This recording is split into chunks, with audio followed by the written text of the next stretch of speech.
State University campus in Joplin, Missouri, through the doors of Webster Hall, under the on-air sign, in the KGCS studio. Welcome to Campus Update.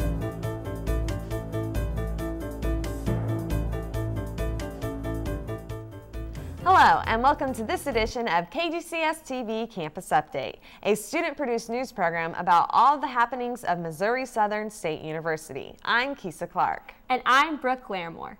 Later in the show, we will be hearing about several events around campus, including the Spring Semester Lions Roar, a visit on campus by the St. Louis Cardinals, and this edition of Campus Walk. We'll also meet today's international profile and have a chance to win some free food with Where's Garrett.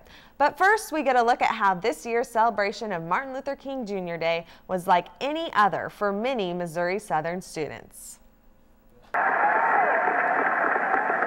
have a dream that one day every valley... For the past 10 years, as the sun rose on the third Monday of the month of January, Missouri Southern has held an annual Martin Luther King Jr. celebration breakfast to observe the national holiday. However, unlike past years, this year the celebration did not stop with the breakfast. To better honor Dr. King, as well as recognize the only national holiday considered a day of service, Missouri Southern students gave a little time on this special day to volunteer. The Martin Luther King Day of Service was part of a nationwide volunteer movement, in response to which Missouri took on a special statewide challenge. Missouri Southern Service Learning Coordinator Tara Clark, who was chief organizer of the event, says that Southern played a big role in meeting that challenge. Congress actually called for it to be a day of service. It's the only national holiday that is considered a day of service, and that was in 1994. So now it's, a big movement throughout the nation, and higher education in Missouri was challenged to produce 1,000 volunteers, mobilize 1,000 volunteers, and we got a tenth of that. Little old MSSU got a tenth, so. A total of 144 Missouri Southern volunteers provided 260 hours of service to 12 different organizations in the Joplin community. Service tasks included, among other things, building repairs, painting, reading to children, cleaning offices, and organizing storage units. Among those volunteers was freshman political science major Tristan Rutledge, and he says that the experience was more than worthwhile. Just to see the people's face and to hear their appreciation for what we did, and know that we did something to help somebody, and it's really fulfilling. Another student's contribution to the event began long before the day of service. Sophomore Leslie Bland was given special recognition from both the university and Joplin Mayor Gary Shaw for her great contribution that was crucial in the event's success. Everything was working out well, except for we weren't getting volunteers, and that was scary. But we had this amazing student come, Leslie Bland, and she said, "Can I go knock on doors at the dorms and ask for volunteers?" And yes, you can do that. We would love for you to do that. And she did. She was responsible for, I would say, over half the volunteers that registered, not including the athletic teams.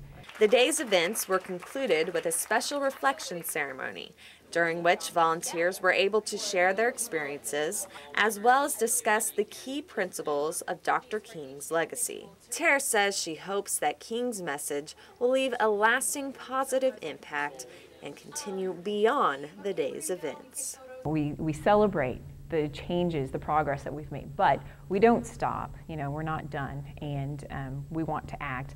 And the best way we can act in honor of Dr. Martin Luther King is to serve. And that's something that his wife, Coretta Scott King, actually said. If you want to do this, you need to serve. So we're able to see the fruition of that vision, and we would like to do it from now on. In fact, we'd like to incorporate more large service events. I would like to see one every semester, and I would like to see a lot more focus on volunteering and service learning. Any students interested in other service opportunities can reach Tara at 625-9343. For KGCS Campus Update, this is Keisha Clark reporting. And able to help out with the service projects on Martin Luther King Day were the over 250 graduates of Missouri Southern's 53rd graduating class. On December 19th, a total of 288 degrees were given to the December graduates at a ceremony held in Leggett & Platt Athletic Center. And to help welcome those new students beginning their journey at Missouri Southern and kick off the new semester, Student Activities hosted a Spring Lions Roar. School is in full swing again, and spring is around the corner. MSSU campus organizations used this semester's Lions Roar as a fresh start to spark interest and membership, also bringing awareness to their causes and goals. It gets our name out there. It lets the students know what our organization is for and what we stand for and what we're trying to do. We hope to gain just kind of general interest, and people are interested in the club, people are interested in having us come do investigations, general awareness as far as people knowing who we are, that we're here, how to get a hold of us, that sort of thing. Students were able to talk with representatives from campus organizations and enjoyed hot chocolate and snacks. I think it'll help our organization by recruiting more people to our group. It'll help for our meetings when we speak in Spanish.